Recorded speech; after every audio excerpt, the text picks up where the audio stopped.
Hey, what's up, everybody? Welcome back to the Behind the Reel podcast. I'm John, and this is episode 53. We have been doing this for a year or so. Super excited for today's guest. We have Matthew Strykul on, and he is from SBFishingTV over on YouTube. I'm sure you guys all know who he is. Excited to have him on. I've been watching him for a long time, and excited to get a chance to meet him and introduce you guys to him as well. Did get to talk to him a little bit before we just went live here, and I'm such a fan. I thought I was going to be nervous, but honestly, throughout watching his videos, I've somehow connected with him, and I wasn't nervous at all. So kind of a cool deal there. I do want to let you guys know about a giveaway we have going on before we get into it. We're giving away the entire July six sack from 6 cents. As you know, I get the subscription and I do the unboxings every month. So check out that video. And if, in order to enter the giveaway, if you purchase some of the new Behind the Reel merch, we've got hats and shirts, you will be entered into the giveaway here. So appreciate those that have already bought some hats, and we'll be getting you guys entered into the giveaway. If you want to know what is inside the sack, go check out that unboxing on the channel. And it looks like we've got some people over in the comment section.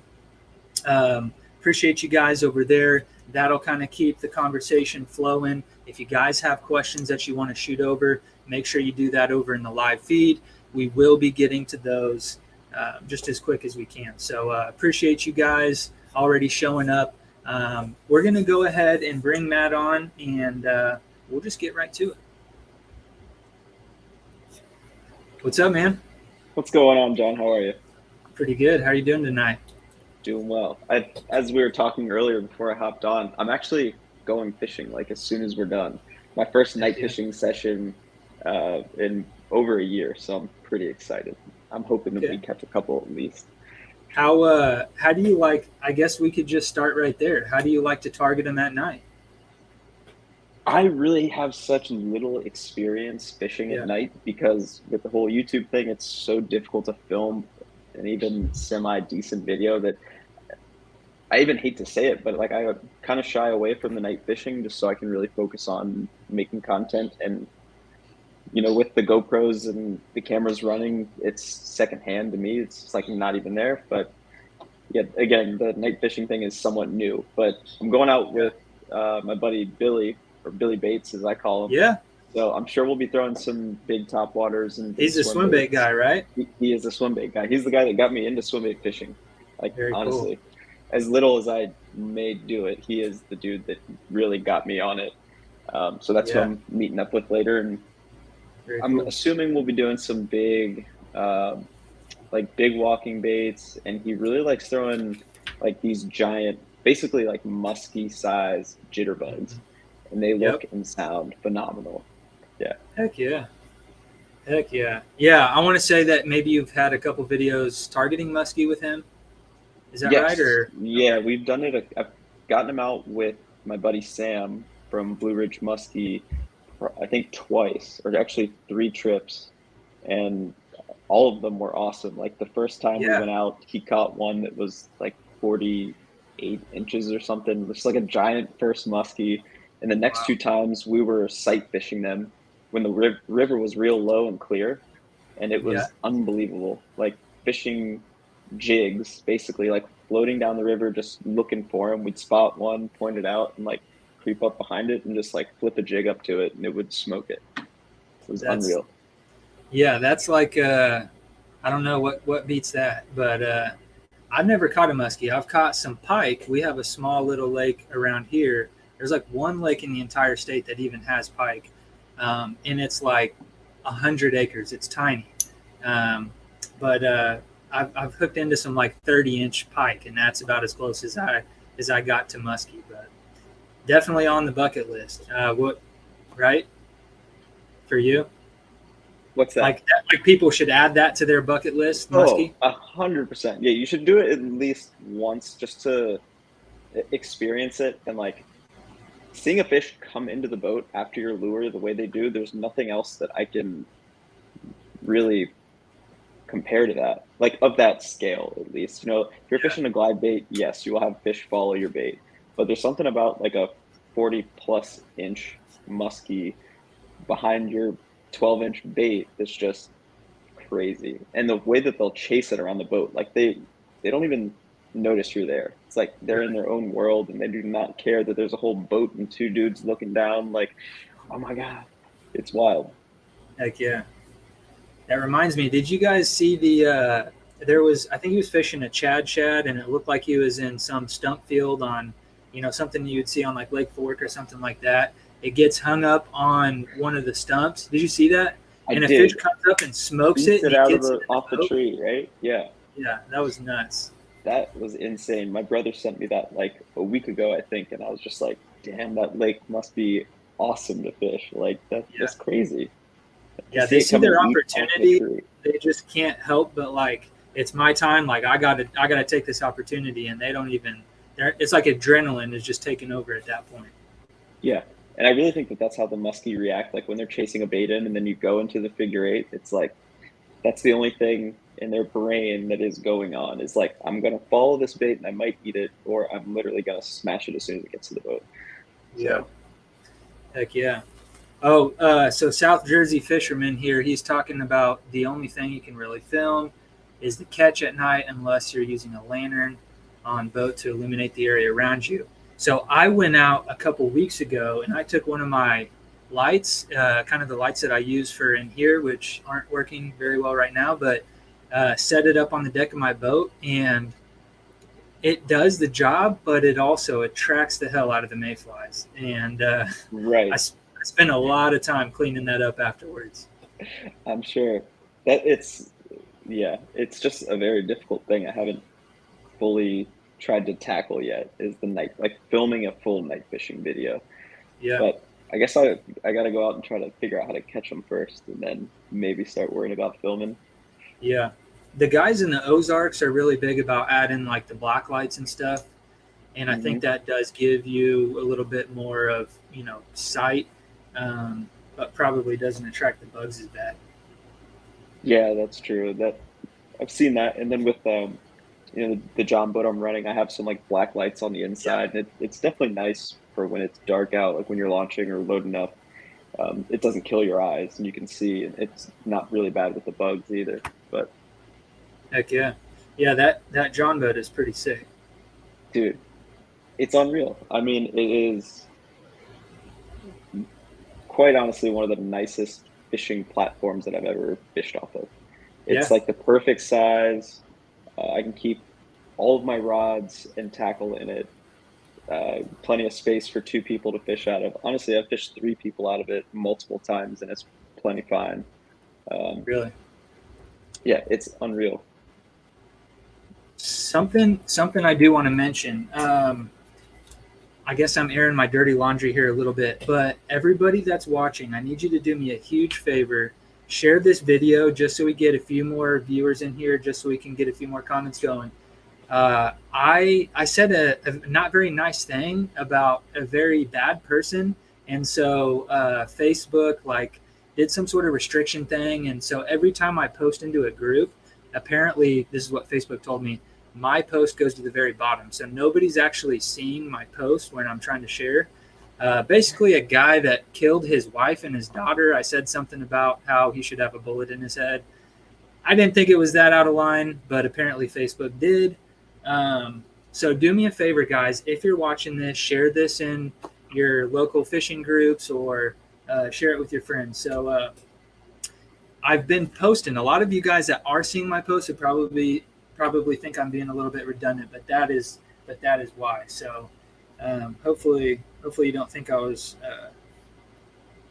doing some bad stuff there. I really wasn't, I promise. I'm trying to share this post you posted on Swimbait Universe, but it won't. Oh, I think because the group is private. Hang on. Okay. Yeah, you might be able to just share the one from mine, but it's all good. I bet you we've got some people looking here. I just wanted to shout out to the guys watching here. Cyber Yucker says that you are one of his favorite YouTubers, and I told him when I was having you on the channel, he said he remembers when you were having your boat built and there kept being a bunch of like leaking issues or something. He remembers back then. So I don't know how long ago that was, but that's how long he's been watching. Oh, well, dude, thank you, Cyber Reactor. That's insane because that was like probably 4 years ago. And it was like, well, we didn't actually water test the boat. It was brand new from low. And then we built it. And then the first time we put it in the water, like jokingly, my buddy James that went on the 50 state trip with me, Yeah. dumped him in. And I was like, is she full of water yet? He was like, yeah, dude, she's filling up. And then we go out, and it was raining slightly. We like go out, run the boat around, and get back. Yeah. And I pulled the plug and drained it completely. So I was like, okay, there's no water. Fished for maybe 20 minutes, and there's like 2 inches of water in the boat, and it wasn't raining anymore. So I was like, dude, I actually think it's leaking. Hang on, we're gonna run back and pop the plug and like see what's going on. Sure enough, it was leaking, and I think to this day that boat actually still has a leak because it's Really? like in the seam of where they put the jumbo together. So it was a little bit of a mess, but it was fine. I just ran a bilge pump all the time, and yeah, good time. I think I do remember that now that you mention it was with him. I think I do remember that. I certainly remember the 50 state trip. What was where were you at? Do you remember where you were at, like subscriber wise, and like how did that affect your subscriber count, and then just like the experiences that you got to Oh man, I think when we started that, hang on, I can tell you actually. Okay. That was in 2019. Okay. Yep. I had about 80,000 subscribers, and then by the time we finished in June. My next note on that is by August I hit 100,000. Yeah, heck yeah. So 20,000 in I don't know how many months it was. It's like 6 months, but that was like decent. I think I actually had like 10,000 subscribers the first month of growth. Yeah. The first month we were on that trip, and then it kind of slowly trickled off because we like slammed through the whole thing. I think it was like 82 days or something. So it was a lot. It's been like an average of a day and a quarter in each state. It was a ton of driving. Like we'd show up, get to the lake, fish for like 6 to 8 hours, and then we'd roll out to the next state and do it again. Some places we'd stay a couple days. Yeah. But it was a lot of driving, and I still to this day can't thank my buddy James enough because he was the one. He literally drove 99% of that trip.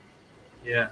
Heck yeah. And any time he was driving, I was editing, so it was like just constant. Nonstop work. I mean, it sounds fun, and I'm sure it was. But yeah, that's a lot of work. That's a lot of work being able to pump out that many videos in that amount of time. It was like 60 videos in 80 days or something. And it was a lot of fun. Like it really, truly was. And we got to see so much of the country, which was awesome, and fish so many different lakes. We learned a lot. I would definitely, if I were to do it again, it would be twice as long and maybe not all. Well, we actually only did 49 states. We never got to Hawaii. So you can't cut Kansas out. I mean, we know that, right? But what states would you cut out? Of course not. Bass fishing wise, like probably I want to say the Dakotas, but there was like this one lake we fished in North Dakota, I think for muskie, that was like we didn't catch any muskie there, but we had some massive follows, and it was also blowing like 40 miles an hour, and as flat as it is out there, there was like one hill on the side of the lake that we could hide behind, and it was the only like 50-yard spot where the rollers were like somewhat subdued, so we could just kind of hide behind it and just keep casting and like going up and down. But we probably had 5 or 6 follows there of like 45 plus inch fish.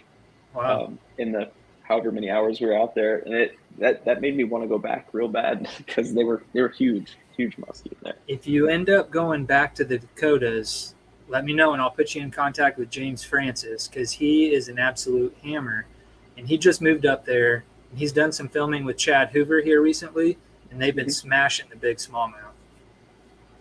Oh, that's awesome. Yeah, that's and the other thing with that was like we were really limited, I guess, to what lakes we could find and like Yeah, what was smart enough to take the John boat out into. And you always have these small little creeks or smaller rivers or smaller lakes that I might have a hard time finding on the internet yeah, without help from people. And that was something else within that trip that was so cool was like people on Instagram or YouTube reaching out being like, "Hey, I know this is where you're planning to go, but you should really check this out. It's not far yeah, from it and it's 10 times better." Like that saved our asses a few times on the trip and it heck yeah, was awesome. People are amazing. Like just yeah, they want to see you fish and catch them and it was really cool for yeah. sure. No, yeah, man. Like I say, I mean, people, people connect with you, and they relate to you.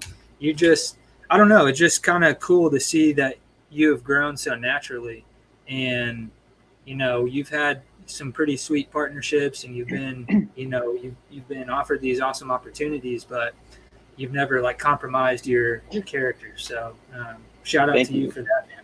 I appreciate that. Really, I do. And it's something that's cool within some of the partnerships that I have is like they know that too.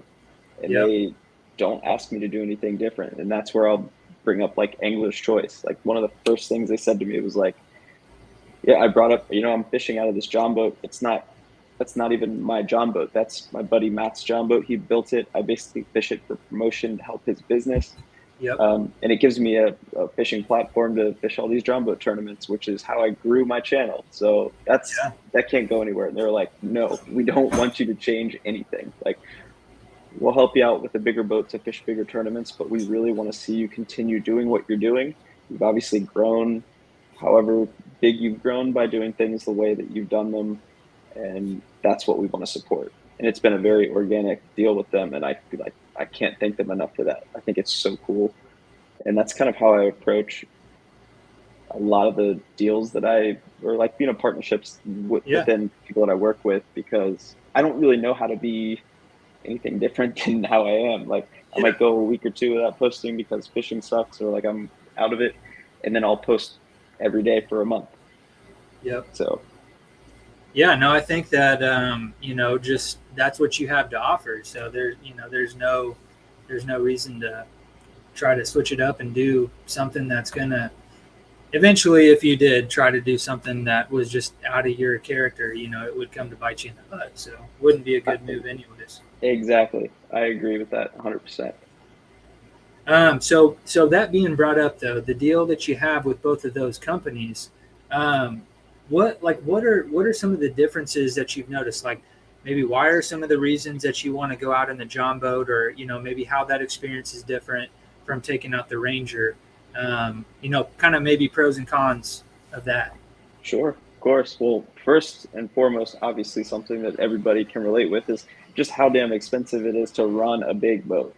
Yeah, I'll be honest, like running that John boat, it costs $9 to fill up with premium. And it's like, all right, I can run till my arms fall off in that thing. Like, it yeah, does 23 miles an hour. I can zip up and down a river or a lake if I need to within a certain range. Like I'm not going to be able to make it as far or as fast in the Ranger, but I can get it done. Like that's how I'm used to fishing anyway. It's how I grew up yeah, fishing. That's how I've grown the channel fishing. If I go to the Potomac River, I might stick to like one of the big creek arms or yeah. one certain section where I can get to a couple of them, but you're not going to be able to run up to DC and then all the way down south to Aquia. It's just impossible. That's like But the jigs all day mentality, right? yeah, dude, You just jigs gotta all like day hunker down, milk the spot, and it's like, yeah, heck yeah, for sure. And that also, now with the Ranger being like having the ability to do that, it's almost like having to relearn how to yeah, structure my day because I have the ability to run literally up and down the river 3 times in a day. But yep, how is that going to affect my fishing? Which yep, could be detrimental to a lot of it. But, as the years have gone on, I've slowly learned how to kind of plan my day out, I think, a little bit. And it has helped me. And Yeah, it's very different. But I will say with the Ranger also, it's like having it new and it's obviously a big, fast boat. Like I do enjoy being out on that quite a bit too. I love it. Yeah, yeah, Being able to enter any tournament that I want to, even on the bigger side, those like I've done. So I fished a BFL and then one of the English choice events, both of which had like over 150 boats, I think, something like that. And it was it's yeah, just a different feel than the John boat tournaments. You know, they might get 30, 40, 50 boats, but there's something about having that big boat like blast off in the morning and like it's just I don't know. It was new and it's a lot of fun. So heck yeah. What about what about electronics? Like the advancement in electronics, and we've seen some of your earlier boats that didn't have a whole lot in the way of electronics, and then now you've got live scope and you've got all of these other tools. Um, what do you think about that? We've had some discussions on whether or not they should be allowed in tournaments and stuff like that. But what's your take on that whole situation? so I will say I have two sides of it. One being the analytical look at it, whereas I can look at my past 5 tournament seasons Yeah. and look at every tournament result up to this date, and I can tell you this year is about uh, like 2,000% better having the live scope versus the Okay. last 5 or 6 years. I Yeah. mean, going back, we'll say from March until August, my brother Ace and I may have cashed in like 1 or 2 in that time span. Yeah. This year alone, I think we've won 2 and cashed in 6 within the John Boat series. And then outside of that, I think, I've won a couple of Tuesday nighters and cashed in a handful more. And then fishing a couple other different series, I've cashed in those as well. So based off of results alone, I think that it's been very good, obviously, Yeah. but there's a time and place for it where like in the spring, I might be paying way too much attention to the live scope when I need to just be burning the bank, like just trolling motor up, paying no attention to the graph basically, unless I'm in a foot of water and Mhm. flipping a jig or a Texas rig and just like running water as fast as I can. So Yeah. finding that balance was definitely a little time consuming for me. But once it kind of clicked and I was like, I can't even look at this thing right now or until May, then I was good. But for sure. So are you catching a lot of these? Like, are you watching a lot of them bite, or is it? No, some, yes, obviously, and that's Yeah. always super exciting. But more than anything, I think that it's helped me realize the importance of like where fish are setting up, how they're setting up, and like just where they're at like, on a piece of structure or cover. Like I've Yeah. been fishing a point and I scan across it and I can say, okay, I see 4 or 5 of them sitting like on this lip right here. I'm going to try to fish that lip. And I may not see them eat the bait, Yeah. but I can visualize it in my head 1,000 times better. And I know that Yep. they're there. So the confidence is obviously high instead of Mhm. graphing over it with side imaging and down. And I'm like, okay, well, I went over them and they were there, but like, I don't know if I'm casting there or not. And Yeah. I don't know, but I would say significantly helped me and Ace for sure. But um, yeah, it's pretty insane. I love it. I really enjoy it. Heck yeah. Um, what about that? Was it a 9 pounder you caught recently? Yeah, yeah. It was 9. It was like 9.5. It was 9.56. Yeah. Very big. I was in like a foot of water on the river. It was just about to be low tide, and I actually this is kind of weird. We're fishing grass lines with Senkos, like easy peasy, you know what to do. But I panned the trolling motor out to the right and I noticed maybe like 40 or 50 feet out, it looked like I saw 4 or 5 fish in a line right before the break line. So I was like, screw it. I just made a parallel cast out the grass line and that was the fish that I caught. That is not the fish that I saw, but I mean, helped me make the decision to Yeah, make that cast. for sure. And like if I played you the full video, you'd see it too, because we're both casting against the grass line, like up against the dock, and then I pan the trolling motor out, and I was like, "Nah, make a parallel cast, and that's the fish that bit." It's one you'll never forget, man. No way. I've caught one fish bigger than that. It was a few months prior, but I mean, any fish even close to that is pretty And unbelievable to me. where was that at? The 9.5. Yeah, That's on the Chickahominy River. Chicago. Okay. Yeah, so that's where That's they have the swim bait, the gathering. Okay. Okay. Yep. And that's where you're gonna go fish tonight? Yeah, I don't know if I'd ever fish anywhere else if I was you. I know, man. I know the place. It's so funny. I've never caught anything remotely close to that. I know that they live there. I mean, I see pictures all the time. I know guys go out and smoke them, throwing swim baits, and just tournament fishing in general, or just fishing in general. There are Florida strain bass in there, so they do get very big. But my biggest fish prior to that, I think, was like 5.5 pounds out of there. Yeah. So Heck yeah. the title fishery is something I'm still trying to learn, try my best to grasp. It's a lot. It's cool because it's connected to the James. A lot of the tournaments out of the James River, guys will make that hour-long run down to the Chick, but they're both different in the sense of the cover and the style that you're fishing, because the James is like mainly hard cover, I would say. You're fishing docks and pilings and stuff like that. And once you get into the Chick, you have a ton of cypress trees, you have grass, lily pads. It's just very cool. It's such a cool fishery. Heck yeah.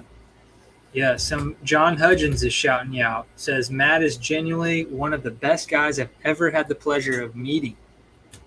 Well, I could say the same about John Hudgens, actually. He's one of the first people to ever approach Ace and I when we started fishing those John boat tournaments. And we started fishing those when we were in high school. We were like, I think Ace was 14 and I was 15. We showed up there in a Coleman crawdad. Like, our dad had it on the roof of his truck. I couldn't even drive yet. So, yeah, he was one of the first people to like really talk to us and help us out. We were by far the youngest kids to fish in that club at the time. And he's taken me out and, shown me some things, and has always been beyond respectful to me and like helped us out quite a bit. So he's the man. Yeah. Those people are like so important. Yeah. Coming up fishing, especially when you're young, dude. Like Absolutely. if you have a bunch of guys that are, keep to themselves and you're just trying to show up, fish a tournament, it can be really intimidating, tough. But you got someone that'll just even be like, "How'd you guys do? How was it?" Yep. Yeah. It's really important. Absolutely. And that's something that, and I'm sure it's that way with some of the bigger clubs and stuff, but like the kayak fishing community is such a tight-knit community where, we'll have some absolute hammers out there that are going to sack them up, but those are still going to be the same guys that are like, hey, do you need help loading up your kayak? Or, they'll make small talk with you at the award ceremony. And that is something too, like, all my friends are basically anglers, that I've met throughout all my years of fishing, and getting young people involved, I think is definitely important. Not all the kids have a lot to look forward to, and that could be the outlet that kind of keeps them grounded and keeps them steered in the right path. So that is definitely something that I think we should all maybe strive to be a little bit better at, is just introducing new people to the sport, and that's what we're trying to do here. For sure. I mean, that's how you're going to grow the sport. It's how all of us will end up, growing these tournaments and putting more money back into the industry. And I mean, I don't know. I just think it's super important. You don't even got to be overly nice to people. Just be a good person, Most of like you said, I would say like 95% of my friends are anglers. Yep. And that's because I feel this very like respectful way towards them as they do towards me, and it's cool.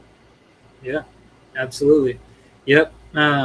For all of the like bad, boat ramp stories you hear, there's a million friendships that are born in that same exact location. For sure. You know? Absolutely. Um, yeah, just real quick, like my son and I, we went to a lake not far away. I mean, it was a good 45-minute drive. We get there. This was back when I had the Bass Cat. I was still new to the whole boat thing. Keep in mind, I'm a kayak guy. Well, my kayak doesn't take keys. So we get to the boat ramp. I start backing it in, and I'm like, oh my gosh, I forgot my keys. And so, like, me and my son are just, I'm like in this mode where I'm thinking about, how my attitude is going to affect him. And so I was like, hey, we're just going to have to fish from the bank today. No big deal. We forgot the keys. I'd be frustrated and probably cussing myself if he wasn't there. And Right. so we just started, fishing the bank. And then without a thought of even like, what am I going to get out of this? I saw somebody loading their boat up or backing their boat up, and he was by himself. And I was like, hey, do you need a hand? And so like I backed his truck in for him and pulled it back out, parked it, went to give him his keys. And he was like, hey, do you guys want to jump on and fish with me? And he like brought us out on the boat and put us on some fish. And, that's just the kind of people that we get to deal with, on a weekly basis when we go out and fish. That's awesome. So, Like that worked out so well. And if you'd gotten angry with yourself, then it might not have gone that way. You might have been like, you know what? Let's just pack the boat up, go home. yeah, Not worth it. yeah, Whatever. That's really cool. yeah. Love hearing But, stories like that. yeah. Um, Longtime fan. We got some longtime fans here. I think we're all longtime fans. There's my buddy Casual Bass Guy. He was out there smoking them on Wilson Lake. I was telling you about him, about Wilson Lake and about Hmm. all the big smallmouth. And he was out there fishing for smallmouth with a hair jig in the marina. You guys might see a video coming soon, but Very uh, cool. kind It's of a funny. real Go ahead. Sorry. slow, finessey, and that's kind of his game. But different approach for sure. So right before I hopped onto this podcast, I was watching another one. My buddy Nolan Miner. I'm not sure if you're familiar with him. I'm sure. I think you might be. He's Yeah, fishing the Hobie series, and he just won the one on the Susky yeah, this past weekend. So I had to watch that, and he was catching them on this little bug. I think it was the gizmo from yeah. Evergreen or something like that. But I'd never Okay. seen anybody fish anything like that. I thought it was real interesting. They did bring up fishing a hair jig and stuff like that, and he was like, "Yeah, I'm sure it would work, but there's something about this little bait that just I was like, I like that. It's Yeah, really cool and interesting. And it's one of those baits that I really doubt a lot of people are out there throwing around, yeah. but so cool. How important is it, do you think, like your bait of choice versus just being in the right place, or like, and maybe especially now with live scope and having all that information right in front of your face, how much do you think that's really matters? Having like the right bait. Yeah, or presentation, I guess you could maybe say. I think that I think that's also kind of dependent on Situation. where you are, like very if the fish are being finicky, then it might be literally everything. Yeah, Otherwise, if they're just really biting, maybe not as important. But yeah, I've seen it firsthand where I'm fishing a drop shot right next to Ace, and he's catching 5, 6, 7, 8 to my one, just because his bait has a little bit of red flake in it, or it's slightly different than the color that I'm throwing, yeah, and he's fishing from the back of the boat. I'm looking at fish up on the live scope. I'm yelling back at him like, okay, up on this point, 45 feet out at 11 o'clock, and we'll both make the cast. And he's catching so many more, or at least getting so many more bites, that it's like sometimes I really do feel like that bait plays just such a huge role. Or he could just, I mean, he is the man, so I don't know. yeah, He always outfishes me. But yeah, to answer your question, I do think it's important in certain situations. yeah, So that could have very well been that situation for Nolan, where it's like, yeah, those fish are getting pounded. You got 200 guys out there in kayaks fishing a lot of the same baits, and maybe he just found that one that was slightly different that did something that no one else was able to do. Yeah. But Heck yeah. What about okay, so I think we kind of skipped over this, but like you can incorporate this into your 50-day or your 50-state deal, or just maybe your throughout your like YouTube career. But like, sure. what are some of the most memorable experiences or opportunities that you've gotten, out of having this channel? And honestly, I would just number one would just be the people that I've met. Like the majority of my friends are fishermen. A lot of like some of my very, very good friends are people that I've met through YouTube, Yeah. people that I will be friends with forever. And I gotta say that that's definitely been the single most important piece of it for me. Having the ability to fish around the entire country without being a guide or a pro or really Yeah. not being a good fisherman at all would be number two. I You mean, inspire us all. dude, it's if you think about it, it's like if all you had to do was fish, you would make some of those days look pretty good, right? Like Yeah. if you fish 250 days a year, you're gonna have some good days. Like a blind squirrel finds a nut. You know that saying. Like sometimes I get lucky. Yeah. So yeah, that's definitely been one of the coolest things too. Like I've fished all over the country. It's insane. But spending that amount of time on the water also, you also gain a lot of knowledge from that for sure. So, Yeah. you're definitely learning as you go, but like, early on, you're probably 10 times the angler you were, since you started the channel. So, um, I think that's that's fair definitely, to say. Yeah, I've definitely learned a ridiculous amount. yeah, Yeah, and I don't take that for granted at all. Like there's still so much more that I need to learn, and something that I'm very realistic. I look at a lot of the things that I do. I know what my flaws are, and I actually seek those out. Where I'm like, okay, what do I suck most? Because this is what I need to fix. yeah, Um, and with video, it's kind of nice to. It does help you with that. You're like, man, why did I stay there so long? Why did I even go here? Why didn't I try throwing a crankbait? yeah.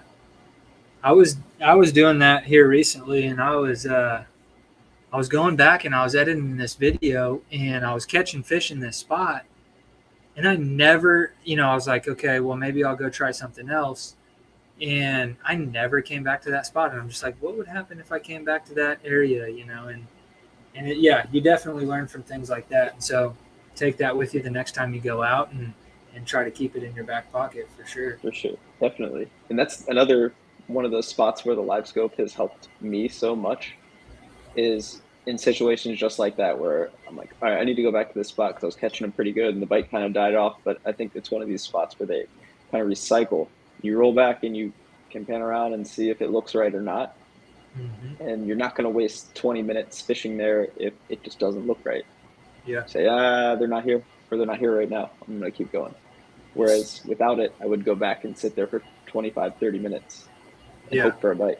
So make you a little bit more efficient, but then, you could see them, you could hunker down, still waste that amount of time and still not catch them, I mean, that's exactly true.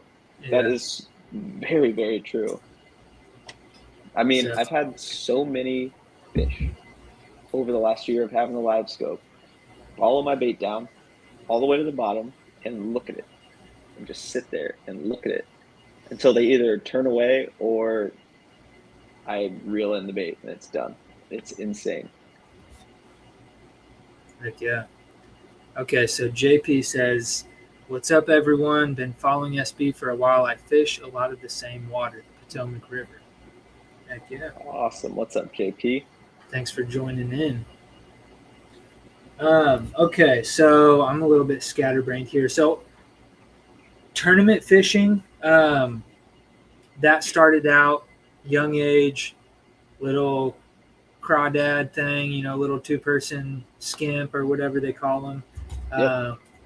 Kind of upgraded to the John boat from there. Yep.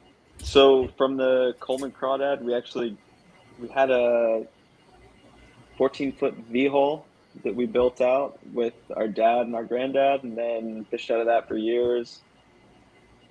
Fished a lot of those John boat tournaments like through high school, and then we had a nitro for a little while, and then started the channel up, and I've had 3 John boats since then. Had the original brown one, which is at Ace's house. That's his boat now.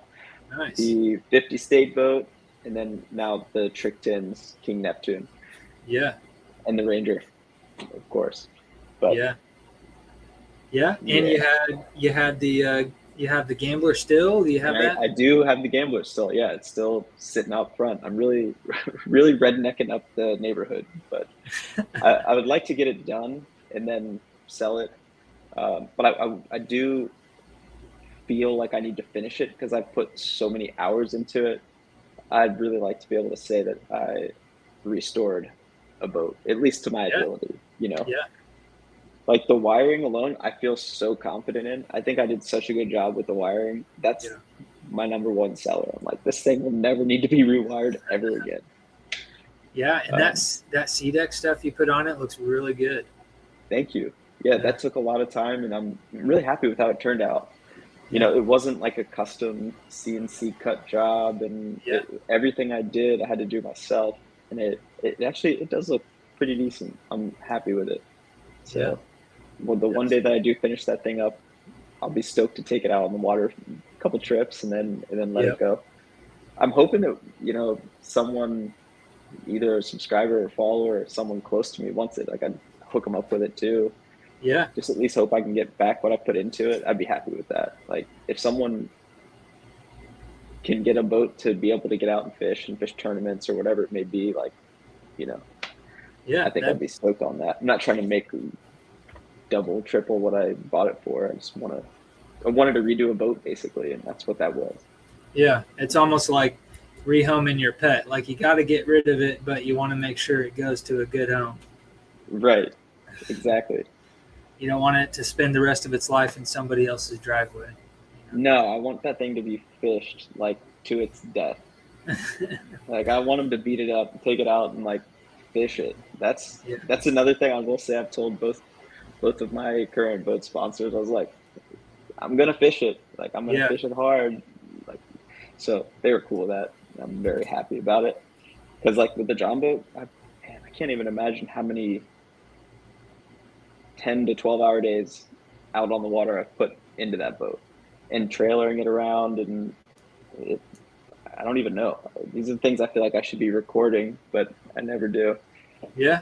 I think people would be interested in seeing some of that, you know, like, you know, we kind of highlight some of the best moments of being a boat owner, you know? So, you know, like I've got some gel coat work, you know, and I might need to have like my property done and, you know, fishing some of these stumpy lakes out here, but it's like, that's a part of it. Like I didn't get too bent out of shape when I had that happen. It's like, well, it was going to happen sooner or later. I mean, that's the thing. If you're out fishing it, like I've never been interested in having a real pretty boat that's going to sit in the garage and I take out on Sundays that, you know, that will never get wet. Like it's never been my mindset. Like a boat is my tool, and I'm gonna use it to its fullest extent. And you know, a lot of the lakes, it's actually very scary to me. Like out on the James River, there will be areas with just pilings that go out 100 yards off the bank that's unmarked, like you'd never know. And not that I've run through them, but you know, people have. And it's the same on the Potomac River, and I'm sure hundreds of rivers all through the United States where it's just sketchy and dangerous, or any of these timber lakes and stuff like that where you got a bunch of standing timber. Your boat, if you fish hard enough and you get after it, like stuff's gonna happen to your boat. It's just the way it goes. Yeah, absolutely. I've had a couple of close calls where you're running like 40 miles an hour and you're like within arm's reach of a stump and you're like, oh my God. So you just immediately slow down, which may not be the best approach. Like it's probably just better just to keep going. I know. That's what people always say, but I'm with you in that aspect where I'm always just going to slow down. Like when you have those somewhat close calls, you're like, wow, I'm really glad I wasn't 5 feet to the right. Yeah. Yep. Yeah, absolutely. Uh, Casual bass guy. What does one have to do in order to do a 50 state challenge like you did? Did it take a lot of funds? I'm sure it did, but like So obviously you got to take off work. yeah, that's one thing you would have to do. Well, we'll put it this way: if you can get 80 days, say you're like on a teacher's schedule, you could probably do it through the summer. There you go. My plan was to leave in the spring, and we did like the southern route first, where we went down to Florida and then out west and then back east to Virginia. And we did that. In my mind, I was like, we'll just be able to hit the spawn for the whole first month, or like Yeah. pre-spawn, which was really the goal.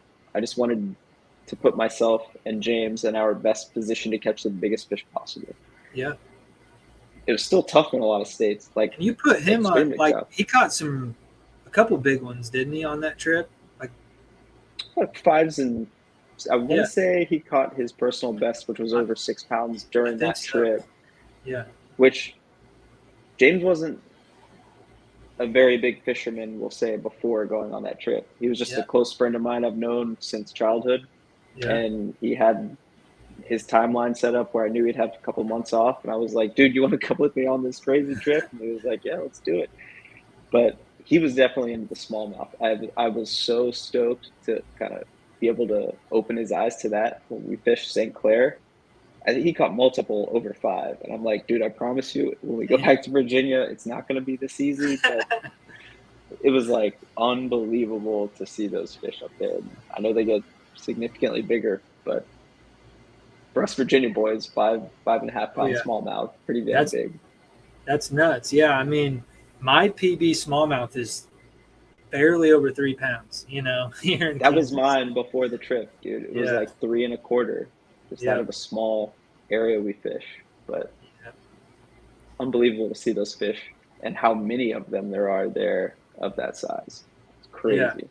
I've never been up there, but that's definitely a bucket list lake, or even just like an area. I mean, there's just tons of those lakes up there that are just packed full of giant smallmouth. Yeah, yeah, you're right. It's the whole area. But hang on, I will finish a little bit of that question for him. Yeah. So funds wise, I bought the van, which at the time was significantly cheap. I can sell the van with 100,000 miles on it right now, more than what I bought it for with the 15,000 miles on it when I bought it. Wow. Um, but if you got a truck and you can crash in the truck and you have a boat, basically all I had to pay for was gas and fishing licenses for James and I, Yeah. which that adds up a little bit. But you can always get the 1 day pass or 1 day fishing licenses. In most states, some of them required you to get the 7 day, and then besides that, just food. And, you're looking at a few grand. But I would imagine. Yeah. I guess with gas right now, it might be a little bit more than that too. But Might we'll be. say 5 grand will get you through the lower 48 and fishing in every state. Yeah. 5 grand. Yep. Yeah. If you could, and if you weren't above like sleeping in a tent, and, like you had the conversion thing going on, so you didn't have to pay for like room and board ever, did you? No, no, there was not I don't think, maybe like once we got a hotel after like a long stint of staying in the van, and we were like, damn, I just want to shower in a bed tonight. Yeah.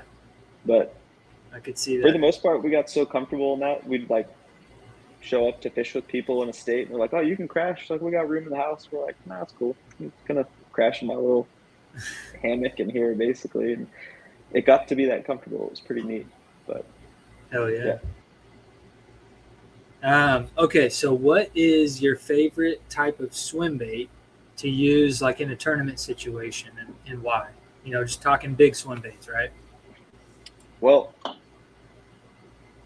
I mean, my favorite, and it might have some skepticism behind it, but the Fish Everything paperweight, man. Yeah, I figured. I haven't caught more fish on another swim bait, and that glide bait just does so well for me. But it may just be that is like my confidence It's bait. confidence. Yeah, that's a lot of it, right? It's so much of it. I can remember last year, Ace and I had caught 3 or 4 fish, and it was like 1 p.m. And this was like March. It was, I think, the first tournament of the year. But we had, we'll say 3 fish, 3 bites, and it's 1 o'clock, weigh-in's at 4. Wind's blowing, water's slightly stained, and we just cannot get them to bite anything. I picked up the paperweight, and I'm like, I'm throwing this for the next hour or 2 because it'll at least move a fish. I'll be able to at least see where they're at.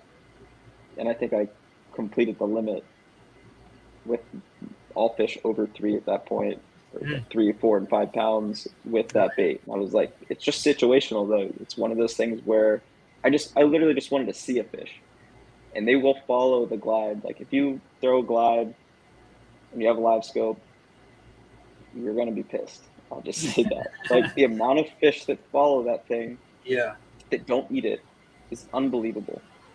Truly unbelievable. It can be every cast, dude. Like it's nuts. Is that something that it took getting live scope to like figure out? I mean, obviously you see the followers, right? But you don't see all of them for sure. You probably see with your eyes like 2% of the fish that ever follow that thing. Probably less, maybe 1%. But with the live scope, it's like, I'm gonna film a video on that next time I go out. There you go. Maybe not tonight, but next day trip, I'm serious. Like it's insane how many times you can cast a glide bait, look at it on the live scope, and you're like, oh, there's a fish behind it. Oh, there's 3 fish behind it. Oh, there's another fish behind it. And they'll follow it. And there's been multiple times, like on windy days, where I'll just let the boat drift away once I get the bait in close. Free spool the bait. I'll let it sink to the bottom. The fish will stay with it the whole time. And then once I'm far enough away and have some slack out, I'll keep reeling it, pop, pop, pop, like watch it follow it back up to the surface, let it sink back down. It just, I can't get them to eat, or I haven't figured out how.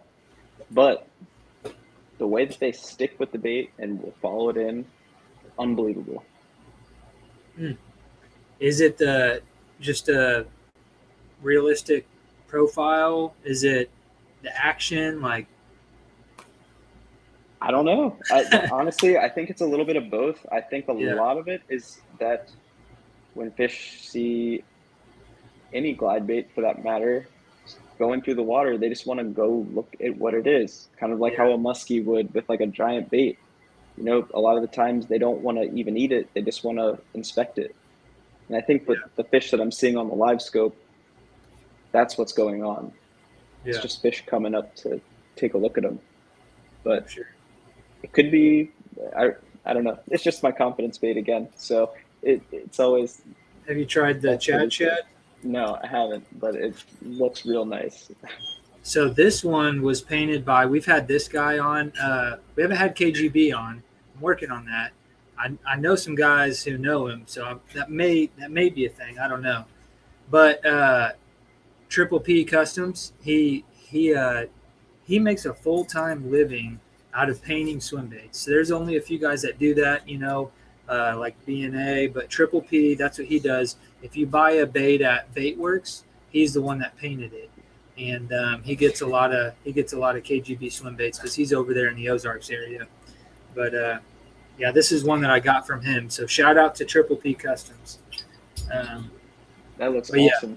Like that is 100% something that I would throw with a lot of confidence, no doubt. Yep. Absolutely, and it gets bit. And now they have, as you guys all know, the Spro 180, the Chad 180, I think they're calling it. Mm-hmm. So I'm excited to see some of those too. So I think, you know, like $100 less than one of these will cost. So be able to have a few of those in your tackle box. Yeah, I'm looking forward to those coming up too. I want to definitely check both out. I'm going to need to get I'm assuming those are hand poured. Yeah, it's not wood, right? Is it a resin bait? These are resin. Yeah. Cool. These are resin baits. My daughter's giving you a thumbs up there. Hi. She's probably sat with me and watched your videos a time or two. She's my little angler. Ah, that's awesome. Tell her I said hello. He said hi. Hi. He's like, oh, it's this guy again. She always asks me when we're watching YouTube, she goes, Dad, do you know him? And most of the time I have to say no. But well, you do now. Yeah. Heck yeah. No, that's cool. All All right, and then let's see. I got. What I want to know, because you've kind of been on like a hot streak. Uh, what do you attribute to that? Like being on a hot streak. I know you kind of talked about life scope maybe playing a factor in that. Or maybe how does confidence play in that, or maybe why do you think that over the last few months or whatever it's been, like why have you? What do you attribute that to? So I will say it's a couple different things. One, being the live scope, I do think that that's helped me quite a bit as far as visualizing fish, where they're setting up, how they're setting up. And then obviously once you get bit, kind of building off of that and continuing with that bait or something similar. But next would be just the amount of tournaments that I'm fishing. I've probably fished 2 times the amount of tournaments that I normally do, which if you look at it as like mathematically, it makes way more sense that I would do a little bit better in a few more a year when I'm fishing twice as many. And then being on the water in general twice as much, you're going to be hopefully around fish a little bit more. So those are 2 things I definitely attribute the late lucky streak to. Are you spending more time fishing tournaments, or are you just spending more time on the water, period? I would say just in general, spending more time on the water. But I guess it's both. Like if there's a Tuesday nighter going on and I was out on Tuesday at noon, then I'm going to stick around and fish the Tuesday nighter. If I see a tournament pop up on a Saturday and I got nothing going on, then I'll try to jump out and get in it. Yeah. And generally, those tournaments that are on like a Saturday outside of the Sunday John boat tournaments, they're going to be more local and somewhere that I probably fish during the week. So I think it really comes down to just spending more time on the water and getting into more tournaments. That's it. And then the live scope helping you kind of figure them out. For sure. Do you have a little bit different of a mindset when something's, like when you have a tournament situation or versus going fun fishing? Yeah, I definitely think something that's helped me out a bunch this year too has just been moving more, like spending less time in one single area or trying to do one certain thing. Hopping around, giving myself like a 20-minute limit before pulling the trolling motor up, I think was something that I kind of gave myself, and that definitely helped me put fish in the boat, which has been, I would say, one of my biggest flaws in the previous years is just not putting enough fish in the boat throughout the day. Yeah. Okay. Heck yeah. Definitely time on the water is there, like nothing can replace that. You can have live scope all you want, but I think that if you're not spending time on the water, you're not going to really know how to react to the information that the live scope is giving you in the first place. So. Sorry, I'm trying to reply to this real quick. Okay. And then we've got JP on here. He says, have you had much success throwing bigger swim baits over grass flats on the river, glide baits or big wake baits? I haven't spent a lot of time trying it, but that's the exact setup that I caught that 9.5-pound fish last week on. Yeah. So my first thought was like, man, I wonder if that fish would have eaten a glide bait or would have eaten a mag draft. And I have a feeling that it might have, but just where that fish was set up and how it was set up just opened my eyes a bit as to what I need to be doing. So definitely something I'm going to be trying. Yeah. I will say I don't have the bait here with me, but I have a Legal Dope nuisance wake, and that was one of his more earlier models.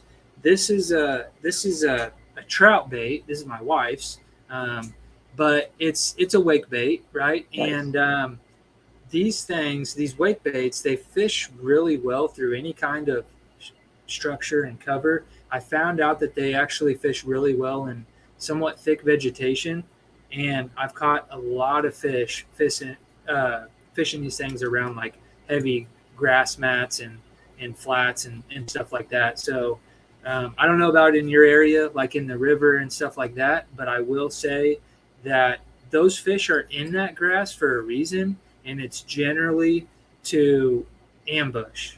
And so if you can find fish in that situation and they have something that looks fairly realistic come by, which this one doesn't, but it might piss them off just the same. It's Still, got like yeah. it's got like hearts and stuff on it. It's Oh, it's that's my awesome. wife's. Okay, well, I But do have a story that I can touch on with this, but can I get a 30-second break? yeah, Okay, no I'll be right problem. back. So yeah, if you guys are interested in checking out any of the Legal Dope swim bait stuff, he's got quite a few baits to choose from. This one is the Tiny Tum. I know this one's a deeper diving bait, but he is working on a wake version of this as well. As you can see, it's a pretty small profile. This is a good friend of mine, Edwin Chardon, and his two kids are actually making these by hand, and they're doing this full time, chasing something that they're truly passionate about. And if you guys are interested in chasing big fish, go check out Legal Dope Swim Baits on Instagram, TikTok, Facebook. They've got a bunch of big fish catches. If you guys are from Swim Bait Universe, you definitely know about Edwin. He's a very good friend of mine. Shout out to him. And then the other thing that I do want to mention also is that we do have some merch for sale. I've got some behind the reel hats and shirts that we have for sale. If you guys are interested in getting one, I will go ahead and link our Shopify page. You can go pick one up. Use code BTR10 to save 10% off your first order. And by doing so, we are going to be doing a giveaway. So if you purchase some merch, you'll be entered into winning some 6 cents baits. Here's the shirt. Oh, Nayli wants to show you guys a shirt here. There you go. Behind the reel. Look, he's got his puppy with him. Do you want me to go get on? You're still on mute.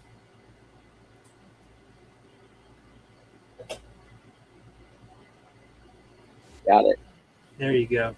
Sorry, I'm a noob. Was he back there barking? He was. Yeah, I couldn't even hear him. Do you get to bring him on the boat? Taking him out handful of times. He's really good on the boat. I just feel bad because I'm a psychopath and I love to fish for like 12 hours straight, and I can't keep him on the boat that long. Yeah. But yeah, he's good on the boat. He likes to stand right up at the bow, like directly in front of me, and always see where I'm casting. Like his nose is always pointing to either side, whichever side of the boat I'm fishing off of. Chase the bait a little bit, but yeah, he's good. I've got a smaller dog that I've wanted to bring out on the boat, and I'm not sure. I'm sure he's a barker though. He'd probably just be barking the whole time. He's like that too. He's pretty good. He's a little corgi, but he's like the perfect little guard dog. He sounds 10 times bigger than he is. He'll let you know if someone's at the door for sure. Heck yeah. Casual Bass Guy says Legal Dope is the unofficial presenting sponsor of Behind the Reel. I think we might as well just make it official because Edwin is a very good friend of mine. I was telling Matt about it before the show, but Edwin's got a really cool story. I'm really proud to see the growth that Edwin has made over the years, and really excited to see him make a living doing something that he is so passionate about. And he has always given back to the community. Okay, she's wanting to show our dog. There we go. Is. Look, Moose. Say hi. Say hi. He's like, what are you doing? His collar's going off. Get it.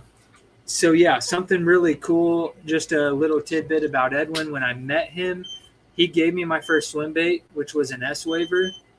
And I bet you there's 30 guys in our area that can say the same exact thing, that he gave them their first swim bait with no expectations in return. He's that kind of dude. That's awesome. That's so cool. And that's, sometimes what it takes to kind of get you over that hill of throwing one. Yeah. just having it, or like having someone help you out a little bit with a bait, and just being able to say, yes, I catch fish on this. Yeah, Like, yeah. it's so huge. And for me, that was again, that was Billy. Like, literally fishing with him countless times, being like, damn, this dude's catching them on these giant baits literally Yeah. every time we go out, or at least getting bit. I'm like, there's got to be something you can put together, and like a time and place you throw them, or like you feel comfortable throwing them. It's awesome. Like, I owe him a lot for that. And actually, going back to the wake bait you were sharing, one of the biggest fish I've caught was like 7.75 pounds down in Florida. Was on a bull shad Yeah. softtail, and Okay. it was literally on headwaters, which is like just a Yeah. giant grass mat. And I was just throwing it on the surface next to like the really matted vegetation that I could find, and just running it down the sides and like ripping it and pausing it, ripping it, pausing it. I think the first 2 hours of the day, like, as we drove through the night, got there, and I started throwing that thing around. I caught the biggest fish of the 3 days I was there, Heck like in the yeah. first 2 hours on that soft tail. And it just makes perfect sense. Like, the fish was just sitting right up under that mat, and it came Yeah. out and just obliterated it. Heck yeah. Yeah, and kind of the place that I started fishing that way was that little pike lake that I was telling you about. And those pike would come out of there and they would smoke it. I'm sure they would. They probably loved it. Yeah. And but yeah, they would do the same thing. Like we didn't see a lot of cruisers or anything, but they would come out and they would kind of do the same thing. You'd see the followers and stuff, but they would just come out of that stuff. They were just down inside of it, and they were just waiting for something to come along and snack on it. Yeah, it's like a perfect ambush point. You think about it, and it's, you get a decent sized or even a small swim bait coming by there. It's like, well, that's why that fish was there. Exactly. Makes sense. Heck yeah. Okay, so let me see. There was one thing here. Okay, yeah. So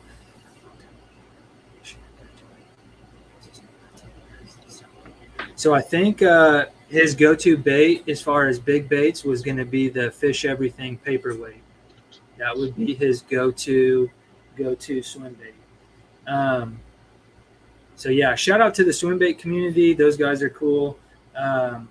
Lots of good dudes in there. I just saw something recently, and this is with any fishing community. I think the swim bait community gets a bad rap because there's a lot of guys that like to talk mess on there. I think most of it's all in good fun, but like when they rally together, they can do some damage. And one of the garage builders, like one of the bait makers, was going through some financially hard times, and they rallied together and they took care of that dude. So shout out to Swim Bait Universe. Shout out to all those guys. I know a lot of you guys will be watching this over the next few days, so appreciate you guys tuning in for sure. It takes a special breed, to do what a lot of those guys do, and like some of them won't ever even touch a conventional bait.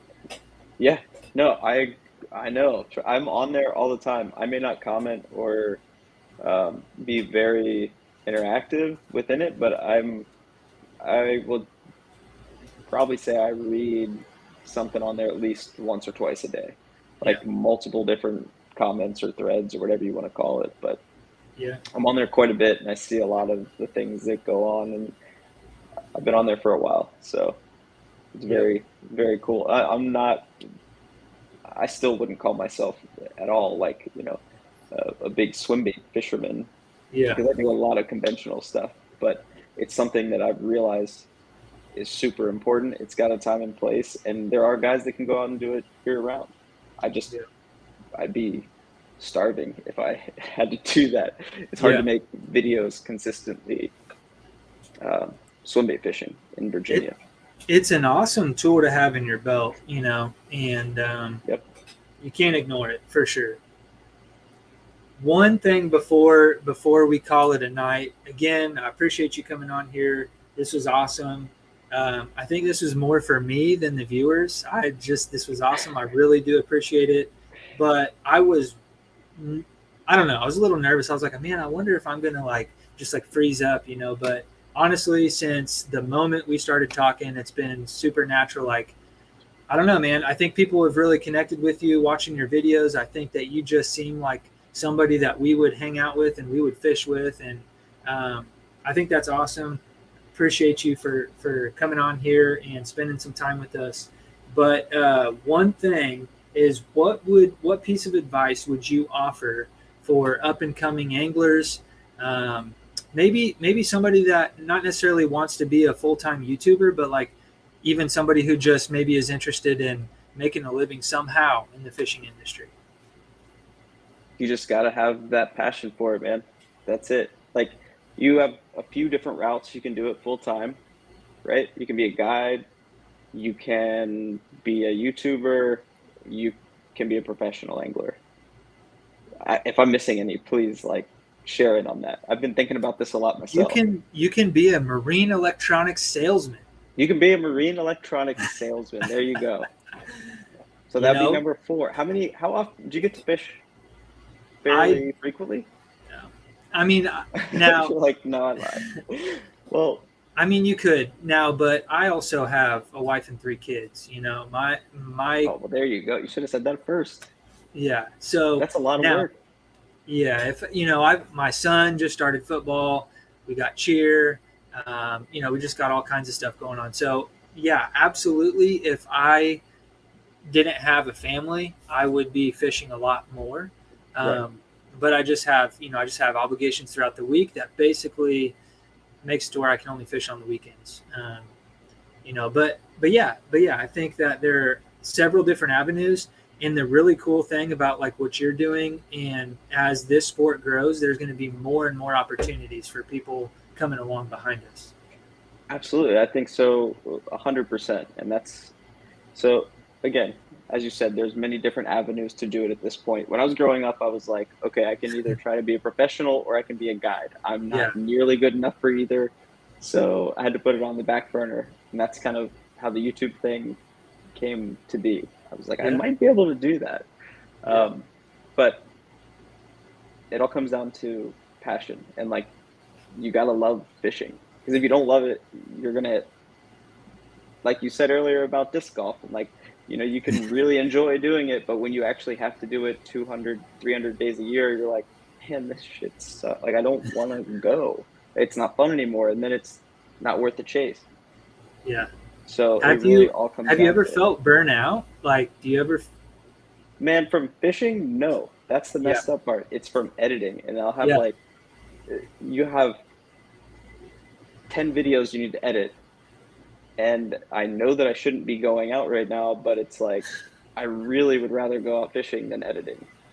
Yeah. So that's where the burnout comes from. It's not like from the fishing side of it, never, because that's like a game. It's like a puzzle every time I hit the water.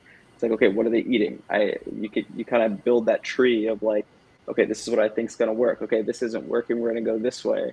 And it's fun. Like, that's what is so much fun to me. And I just don't think I'm very good. So every time I go out, it's like, when you catch them even slightly decently, it's like, hell yeah, we figured some stuff out today. Like, that was fun. It was good. It'll be helpful for next time we go out. So you got to love it. That's it. It's all it comes down to. If you love it enough, you'll figure out a way to do it. Absolutely. Yeah, I agree with that. Yeah. If you don't have that passion, it's not gonna work out for sure. But I would have to agree. That would have to be the number one thing. And you definitely have that, man.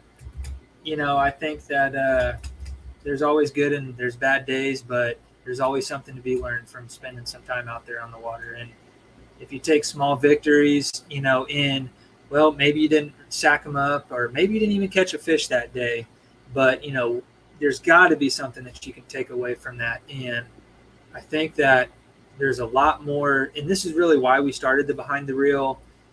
Before the podcast, the YouTube channel wasn't even called Behind the Reel. Behind the Reel is kind of the name behind the idea of the podcast, and just getting into more of the mental aspects. And I think there's a lot more of that to fishing than some people realize. Oh, so much. Actually, I will say, may not ever talk very highly of myself. I think that something as far as tournament fishing goes in me, man, I'm good at losing. Like, it sounds bad, but like some dudes would get so butthurt just by like, oh, I didn't do well, day one didn't go as well as I wished it had. Like, how many times do you see that every weekend? Like, dude, yeah, it sucked. Okay, I'm fishing the next one. I'm fishing the next one. I'm fishing the next one. Like, I fished my first BFL as a boater like 2 weeks ago, and I did terrible. I caught a limit though, and I caught the limit in the last 15 minutes, and I knew where I would be getting bit. It was on the James River, so it's like the tidal aspect of that is something. Even though I fished the Potomac, like, I'm still trying to grasp and really understand and like figure out spots to catch fish at the right tides. And with like the 15 minutes left, me and my co-angler rolled up to this one spot and we caught like 4 or 5 fish and had a couple other bites within like at the time. In my head I was telling myself, this is gonna work, like this is gonna work. So I think I had 7.5 pounds or like 8 pounds. But I was stoked. Like, didn't catch a check. It was a pretty bad showing, but like in my mind I was like, well, I got a piece of it. So if I'd known a little bit more, like, what would I have been able to do? So it just makes me even more hungry to get out and fish more of those. Absolutely. I couldn't agree with you more, man. Like, and that's what it is. Like, it doesn't matter. It doesn't matter if you're Kevin Van Dam. I think that, he's still got tons of things to learn, and right. So it's like, yeah, absolutely. Like, that's what keeps me coming back. If I felt like I had just had it mastered and I could go out and catch fish every time and I knew exactly what to do, like, it wouldn't even be fun anymore. But it's mentally stimulating for sure. 100%. That's like I think one of the coolest things too of being able to fish multiple different places and just different places within the state even, and just how different they fish. You can be fishing the Chickahominy River where you're focusing under 3 feet of water or under 5 feet of water, and then I can go up and fish a John boat tournament where we're not fishing under 12 feet, 15 feet all day. So yeah, it's really neat, and I'm glad to have that variety and diversity in fisheries here. But still trying to learn it all, at least as much as I can. But heck yeah! Shout out to Be the Fish, Bailey Eichbrett with the Serious Angler podcast. Hey, Bailey, I was watching your podcast with Nolan right before I hopped on here. Actually, heck yeah! Awesome, very cool.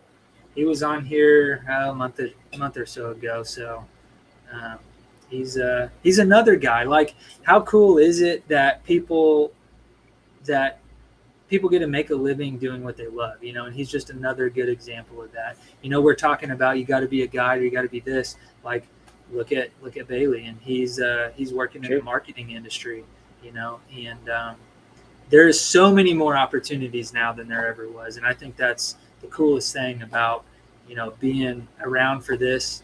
And it's only going to get better. I agree. So, but man, I'm going to go ahead and I'm going to let you sign off. You got to get out there and catch some fish. Hopefully you can put together a good video for us tonight. Hey, if I can catch one fish, I'll be stoked. I have such little experience night fishing that if I catch one, I'll be very happy. I caught a couple on the wake bait last time I was out at night. So if you got one, you might tie it on. Okay, I will throw a wake bait around a little bit for sure. But dude, I can't thank you enough for having me on.